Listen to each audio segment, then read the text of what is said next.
Hello there. My name is Dinette Smith, and I'm about to read you a wonderful book. The name of the book is Mufaro's Beautiful Daughters. It is an African tale, and it is written by John Steptoe. Once again, the name of the book is Mufaro's Beautiful Daughters. This is the front of the book. Let's look at the back.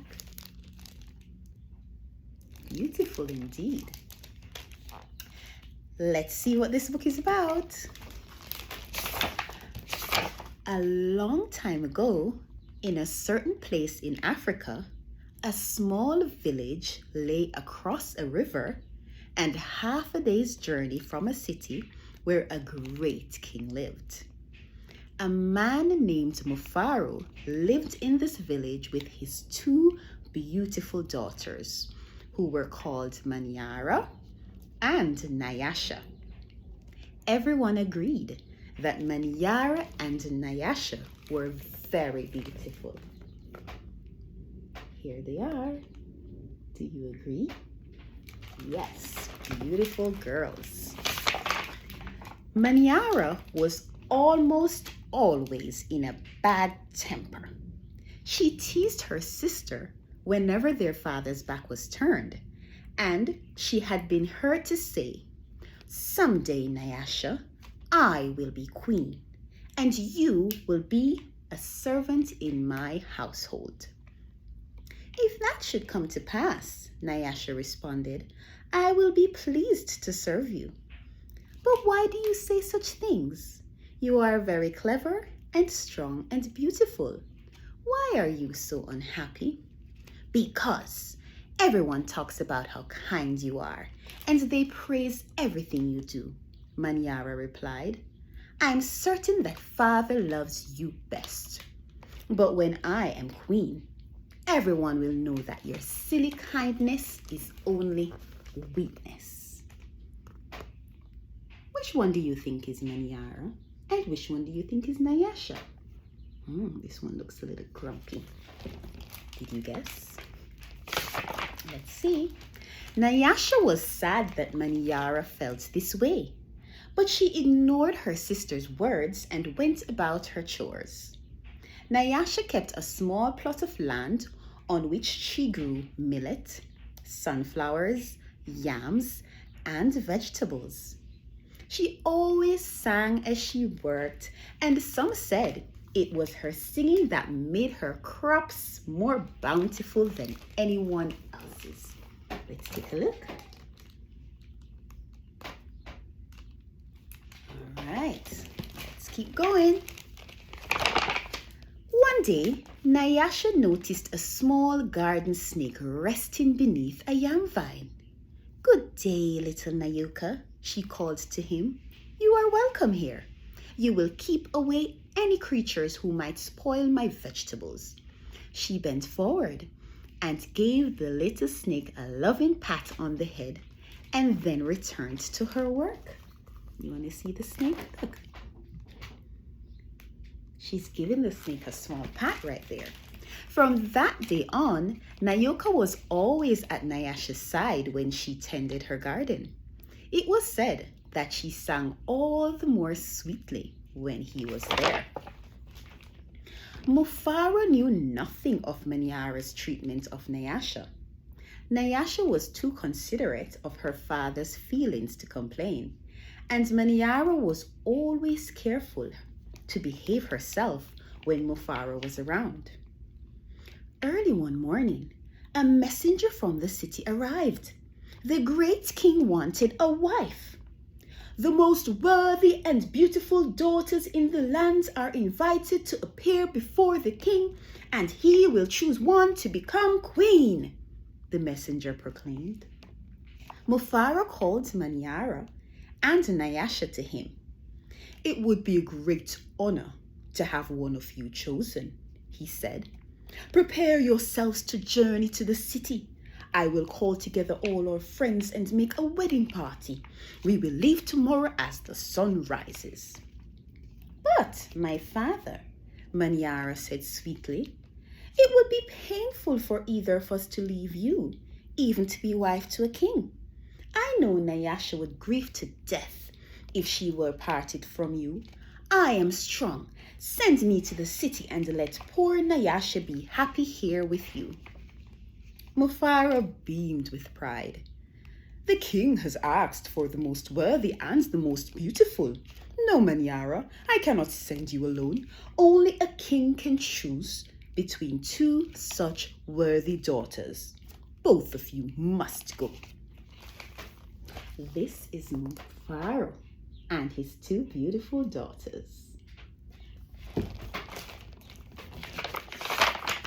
That night, when everyone was asleep, Manyara stole quietly out of the village. She had never been in the forest at night before, and she was frightened. But her greed to be first to appear before the king drove on. In her hurry, she almost stumbled over a small boy who suddenly appeared, standing in the path. "Please," said the boy, "I am hungry. Will you give me something to eat?" "I have brought only enough for myself," Manyara replied. "But please," said the boy, "I am so very hungry." "Out of my way, boy. Tomorrow I will become your queen. How dare you stand in my path?" That wasn't very nice, was it? After traveling for what seemed to be a great distance, Manyara came to a small clearing. There, silhouetted against the moonlight, and silhouetted means like a shadow of someone, maybe of someone's face or something else. So there, silhouetted against the moonlight, was an old woman seated on a large stone. See the silhouette? See that lady? Yes. The old lady spoke. "I will give you some advice, Manyara. Soon after you pass the place where two paths cross, you will see a grove of trees. They will laugh at you. You must not laugh in return. Later, you will meet a man with his head under his arm. You must be polite to him. How do you know my name? How dare you advise your future queen? Stand aside, you ugly old woman." Manyara scolded and then rushed on her way without looking back. Just as the old woman had foretold, Manyara came to a grove of trees, and they did indeed seem to laugh at her. "I must be calm," Manyara thought. See, she's at the grove of trees. "I will not be frightened." She looked up to the trees and laughed out loud. "I laugh at you, trees," and shouted, and she hurried on. It was not yet dawn when Manyara heard the sound of rushing water.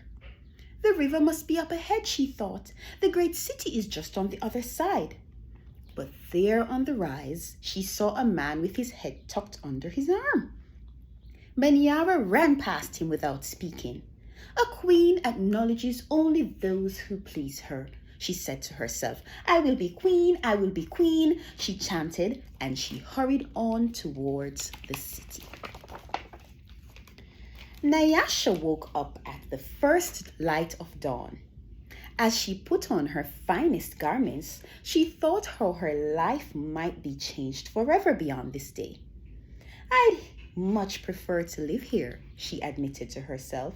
"I'd hate to leave this village and never see my father or sing to little Nayoka again." Her thoughts were interrupted by loud shouts and a commotion from the wedding party assembled outside. Manyara was missing. Everyone bustled about, searching and calling for her. When they found her footprints on the path that led to the city, they decided to go on as planned. As the wedding party moved through the forest, brightly plumed birds darted about in the cool green shadows beneath the trees. Though anxious about her sister, Nyasha was soon filled with excitement about all there was to see. They were deep in the forest when she saw the small boy standing by the path. "You must be hungry," she said, and handed him a yam she had bought for her lunch. The boy smiled and disappeared as quietly as he had come. Later, as they were approaching the place where the two paths crossed, the old woman appeared and silently pointed the way to the city. Nyasha thanked her and gave her a small pouch filled with sunflower seeds. The sun was high in the sky when the party came to the grove of towering trees. Their uppermost branches seemed to bow down to Nyasha as she passed beneath them. At last, someone announced that they were near their destination.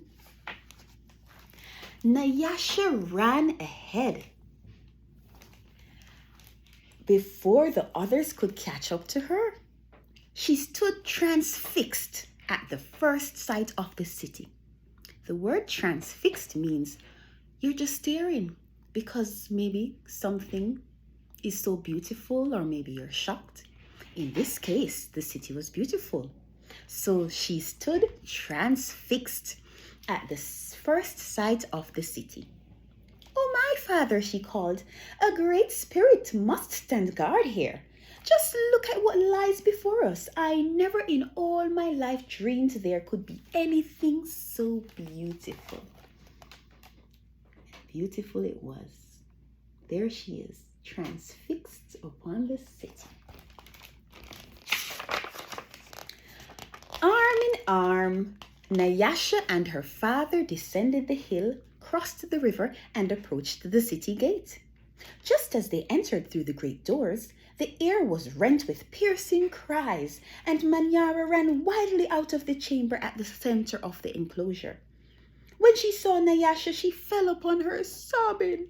"Do not go to the king, my sister. Oh, please, father, do not let her go," she cried hysterically. "There's a great monster in there, a snake with 5 heads. He said that he knew all my faults and that I displeased him. He would have swallowed me alive if I had not run. Oh, my sister, please do not go inside that place." It frightened Nyasha to see her sister so upset. But leaving her father to comfort Manyara, she bravely made her way to the chamber and opened the door. On the seat of the great chief's stool lay the little garden snake. Nyasha laughed with relief and joy. "My little friend," she exclaimed, "it's such a pleasure to see you. But why are you here?" "I am king," Nayoka replied. And there before Nyasha's eyes, the garden snake changed shape. "I am king. I'm also the hungry boy with whom you shared a yam within the forest, and the old woman to whom you made a gift of sunflower seeds. But you know me best as Nayoka, because I have been all of these. I know you to be the most worthy and the most beautiful daughter in the land. It would make me very happy if you would be my wife." And so it was that a long time ago, Nyasha agreed to be married. The king's mother and sisters took Nyasha to their house, and the wedding preparations began. The best weavers in the land laid out their finest clothes for the wedding garments. Villagers from all around were invited to the celebration, and a great feast was held. Nyasha prepared the bread for the wedding feast from millet that she had brought from her village. Mufaro proclaimed to all who would hear him that he was the happiest father in all the land, for he was blessed with 2 beautiful and worthy daughters, Nyasha the queen and Manyara, a servant in the queen's household. So there it is, Nyasha and her king, Manyara, a servant in the queen's household. This was a wonderful story. I hope you enjoyed it as much as I did. And I hope you enjoyed the lessons that this story taught. It teaches us to always be kind, always be kind. It teaches us also to be patient, and it's important to listen. Mufaro's Beautiful Daughters by John Steptoe. Bye.